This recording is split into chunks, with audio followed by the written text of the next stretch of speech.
Moving on, the next topic for today is, and it becomes very important with respect to your social issues. We are celebrating 10 years of POSCO Act, and there has been observations recently by various high courts, be it your Madras High Court, Karnataka High Court, or for that matter, Delhi High Court, where they have even acquitted a lot of young adults who have been involved in some romantic relationship with their female cohorts, but uh, out of this sheer presence of family honor, etc., uh, especially male young adults, they had undergone through a rigorous law process, and this shows the misuse of an act which was brought in as a social progressive act to take care of one of the largest adolescent population across the world.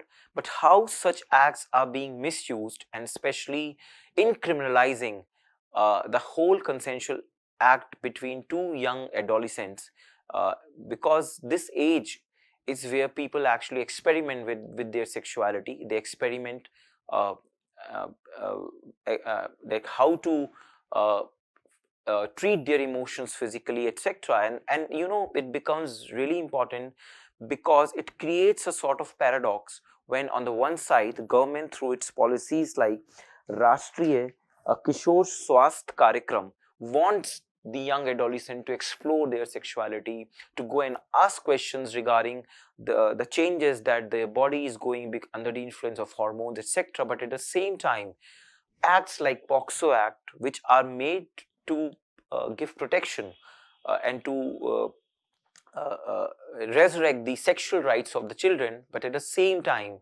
it sorts of end up criminalizing all sorts of consensual acts between young adults. And this is the growing concern regarding criminalization of romantic relationship between young adults. But we'll try to move beyond that, and we'll try to understand what are the major lacunas or what are the major issues with regard to POSCO Act at it as it undergoes 10 years. Okay, it was enacted in 2012 and it has a long history. In India, the constitutional provisions talk about the protection of children, right? India has been signatory to various UN conventions. Then there was uh, Justice Krishna report in 2003, where they came up with a child rights code bill. And I think Goa was the first state to implement certain law regarding the sexual rights and sexual health of children. And that's a history. And in 2012, women of Ministry of Women and Child Development, they came up with this particular bill.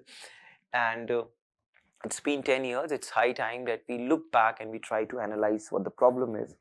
And all these issues became pertinent because recently Madras High Court, in its judgment Vijay Lakshmi versus State, asked that you cannot criminalize every relationship between two young adults, especially if it's consensual. This is what happened in Karnataka also, where two young adults, adolescents, they eloped, they married, they had two children, but the father of the female, he complained and he put an FIR that this was not a consensual act, etc. So Karnataka High Court actually asked the Law Commission to actually revise age of consent. Okay, so in Indian acts and all, age of consent is also 18 across various laws. But you will be surprised to know that before POSCO Act came into picture, the age of consent in India was actually 16. It was changed to 18 because the logic behind was that other laws like Juvenile Justice Act, etc., they all have the age of consent or age of an adult to be 18. So we should have a uniformity across all the laws in order to have uniform age. But it is now only that we are getting abreast or taking cognizance of the misuse of such laws. In fact, the present CJI, Justice Chanchud, he recently delivered a keynote lecture at National Annual Stakeholders Consultation on Child Protection. It was organized by Supreme Court Committee on Juvenile Justice and it was headed by Justice Bhatt. Okay, and there he quoted Nelson Mandela. According to Nelson Mandela, There can be no keener revelation of a society's soul than the way in which it treats its children. If we are to introspect, there is much more in our souls that needs attention. Okay, he was just telling about that we have to talk about a lot of issues our society is undergoing, and sexual abuse of children is one such thing. And as a society, we must stand together in order to reform what is actually wrong with our society. And apart from age of consent, he also talked about other things which this act should deal with. First is the culture of silence. Irrespective of the fact that we have an act, people do not go and complain about it because there's a lot of taboo which is associated with child sexual abuse. This is what happened in Delhi case, where a child was abused by his own friends, and he could not even tell about this to his mother, and he actually died a few days later. Okay, and this culture of silence actually comes from two harmful stereotypes. First, that only girl child is likely to be sexually abused, which is wrong. The report from Ministry of Women and Child Development itself says that it's the boys who are more prone to such sexual abuse. And second stereotype is that perpetrator is a stranger, but no, perpetrator in most of the cases is a known person. Also, we have given excessive powers to police. Even in this POSCO Act, police has got an issue. Police has got the power to decide which sections to put into, which sections not to put into the FIR. And the study shows, there was a study conducted by Vidhi Legal known as Jaldi study, where they tell in most of the cases police end up putting provisions which actually dilute the punishment. Okay, and a lot of time there is a lot of delayed being done from the police side, so that a child is not able to give his or her statement to magistrate, which actually dilutes the case in toto. Next, there is insufficient infrastructure and low availability of trained support personnel. For example, there is a provision that there should be a support person appointed immediately in order to help the child victim, but this does not happen. And the recent study shows that almost 90% of the cases, the support person has not been appointed, has not been provided to the children. Another thing is there is a problem of re-victimization. What is re-victimization? A victim has already gone through physical sexual abuse, but in the process also a victim might go again through the re-victimization process by the kinds of question that is being asked, by the delay in the whole investigation process. Generally prosecution might ask very inconvenient questions, and it used to be happen to women folk in most of the rape cases. And that is why later on in Indian Evidence Act certain amendments were made, where the sexual history of women was made irrelevant when it came to rape cases. So the re-victimization of victims under POSCO Act can happen at the stage of investigation, at the stage of trial, by the kind of practices that are followed during the course of examination or cross-examination, at the stage of rehabilitation, or it can happen due to delay in the processes involved. This is what Justice Chanchud actually pointed out in his keynote address, and he says that in one of his judgment, the Supreme Court, in the judgment name is Smriti Tukaram Badabde versus State of Maharashtra, they actually proposed the idea of vulnerable witnesses deposition centers, which would be based on the UN guidelines in justice in matters involving children, victims and witnesses of crime 2005, which recognize that child sensitive procedures such as these centers or vulnerable witness deposition centers form a part of child rights to be protected from hardship during judicial process. So these centers are actually coming up across India, but we have to understand that only providing provisions won't help. This POSCO Act talks about fast track courts, but there are not fast track courts across all the districts in India. They are lacking. Even if there is a fast track court, what about there is a no judge, no specialized judge with POSCO Act? So these all are issues that we need to take care of while we actually see this progressive legislation. So this is the major issue vis-a-vis your implementation issues of POSCO Act and how a social progressive legislation is misused in a country like India. Now moving on to the next topic.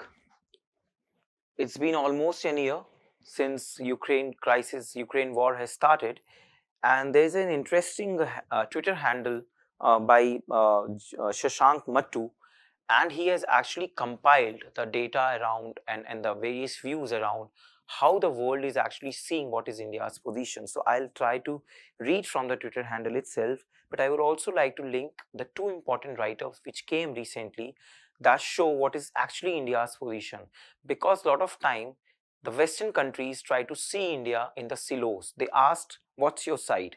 Either you are on the side of the West or you are on the side of the East, etc., etc. But they fail to understand that there could be an Indian side also. There could be an Indian pole also to the international relations or to the world order. Two write-ups, one by Happyman Jacob, other by Shashi Tharoor. They actually came in the Hindu, and they both are trying to convince, or they're both trying to give India's view regarding the world order. And Shashi Tharoor actually wrote what should be the India's view in Pax Indica, book he wrote in 2012, and where he says that India do not see things in the binaries of the superpower. And in fact, when India is saying Pax Indica, it doesn't mean the world domination. It's more about networking. It's more about management of relationships. It's more about India's soft and hard power becoming a smart power. And it is not linked in any iota of form to the world domination or the world power or the definition of pole politics, which we understand till now in the form of domination. These two write-ups are important, but before I get into that, I would like to read that many of India's foreign policy partners are publicly happy to accept New Delhi's independent line of Ukraine. They acknowledge that India has its own compulsion vis-a-vis with regard to Russia, and India has already made its case very intelligibly, and it can be seen when Mr. Jaishankar actually told what is India's position. So he has said India has called for respecting territorial sovereignty, firstly. Secondly, India has spoken to Ukraine and Russia and has urged for dialogue. And as last as Prime Minister Modi and Putin has a phone call, and even on that phone call, Prime Minister urged to end the war and go for dialogue. Third, India has called for investigation into alleged war crimes, and also India has its own side and it will make decisions based on national interest. This is India's position. But irrespective of the fact whether they appreciate it or not, there is a lot of problem especially in Western countries, and they still do not get it, the foreign diplomats do not get it, that India is unwilling to make sacrifice and stand up for the rule-based order if it's not in its direct interest. They accuse India that India only talks about global order or international-based rule order only when it affects its own interests. For example, in Indo-Pacific, since India is directly confrontational with China in Indo-Pacific domain, India talks about rule-based order. But since India's interests are not marred in Russia-Ukraine war, India will simply sleep through it and will never talk about the rule-based order. This is what the Western diplomats tell about India's position. They say, with great power comes great responsibility. India sees itself as a great power but doesn't want to shoulder burden that comes with that tag. India wants to be a third pole, but it can't do it without the support of international goodwill. And New Delhi's position on Ukraine is seen as less moral despite West's own checkered record. India's message that Europe's problems are not the world problems hasn't gotten through. And this is basically what Western diplomats are accusing India of, that India has always talked through the moral lens, etc. But or for that matter, India's foreign policy's metaphysics has always been moral politic, but India has actually shredded that. Now India is only talking about the gains which it can get from Russia in the form of cheap oils, etc. But as I will conclude, as Mr. Shiv Shankar Menon has oftenly wrote in various articles, that we are not in this business to make friends. We have our own interest, other halves there, and therefore Therefore, we can say that India does not have any double standard when it comes to morality. It can be argued that for a power like India, being well liked is an imperative. Our national interest is our main imperative. So this is India's position vis-a-vis crisis in Ukraine. And in this, I would like to act the Happyman Jacobs write-up, where he talks about the Indian pole in international politics, and he says that India would like to be seen more as a partner rather than as a cheerleader. And also, when the West asks the question, whose side you are on, this is a very unidimensional question, a very wrong question. And they think that India hasn't got a side of its own. They should rather ask, what is your side? Because this world is multi-aligned, this world is multipolar, and India could be a pole in itself in this depolarized world. Okay, and also India does not understand this pole politics from the lens of the Cold War, where it was all about domination. What is India's pole position? India's pole position is that India would not like to dominate in the South Asian region. Also, India has refused and will refuse to build alliances in the classical sense of the term. Also, India's balancing behavior will be at subpar. That will only happen when we are seeing some emergency, like in Indo-Pacific, we are trying to balance China with the help of US. But again, our balancing act would be mostly at subpar level. But at the same time, what does India's pole mean? India's pole mean that South Asia is India's strategic periphery. It will discourage influence of other powers in the region. And also, India will always speak of underprivileged collectives, and at the same time, India will promote rule of law and regional order. This is what India's position is. And similarly, with respect to this only, Mr. Jaishankar has given the India's position vis-a-vis world order, or India's role in the world order, and that is of stabilizing and as a bridging role and de-risking the global economy, and at the same time depolarizing the world politically. This is what India's role in the futuristic world order is. And again, Pax Indica, which I have already told about, Shashi Tharoor's book, you can read that write-up in Hindu, where he's talking about that today's world is more about World Wide Web, where we have to converge ourselves in the areas of national interest, and we have to we can go from being non-aligned to multi-aligned to strategic autonomy to anything. And he makes an interesting point that in name of India starts with an I, which is a vowel, and it's one of the most used vowel when it comes to making group names like IPSA, BRICS, RIC, etc. So that gives that metaphor already gives India a lot of autonomy to choose its partners wisely. This is India's position vis-a-vis what is happening in Ukraine and in the very chaotic world order. Last but not the least, the term of the day is friendshoring. Actually, again, this term came especially with regard to India-US ties only, where US Trade Secretary, Treasury Secretary Yellen actually told that India and US should go for friendshoring. What is friendshoring? Actually, friendshoring came in the times of COVID-19, when we saw the disruption of supply chain, and recently when Putin tried to securitize the gas supplies and energy supplies across the world. It tried to use those as a weapon to gain strategic advantage. So friendshoring is relocating the supply chains to the friendly countries, relocating the factories, etc., to such countries where there is no political chaos, and you can expect a stable supply of the raw materials, of the finished products, and it won't be disrupted if there is any political chaos in that particular country. So US sees India as its friend, so friendshoring could be an option for USA. But we'll have to see this is in a critical lens. So we have to understand that friendshoring is basically an aspect of deglobalization, because globalization talks about shoring from anywhere around the world, but friendshoring is shoring only from your allies. That's why it's also known as ally shoring, etc. So this is an aspect of deglobalization which is not good for the world economy. Apart from that, two write-ups actually came up. One write-up is by Samant Subramaniam. The write-up is that friendshoring is not bad for politics, but it is even worse for business. And another by Raghuram Rajan in Project Syndicate, where he says just say no to friendshoring. and they are bringing about the reasons about the problems of friendshoring. The first reason it is regressive, because we are trying to again divide the world into into blocks, and whenever we do that, there is always loss to the world economy, and they project that some $4 trillion would be lost, around like 5% of the world trade would be lost in division of artificial division of world into Western bloc, Eastern bloc, South bloc, North bloc, etc. Second, it harms poor countries more because it excludes them from the world economic output. For example, if we do this friendshoring thing, US will lose only 1% of economic output, but India will lose 9% of that.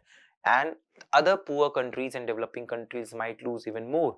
And this becomes a fertile ground for terrorist acts, etc., where they are better able to incorporate this economic problems into a larger political tool of terrorism.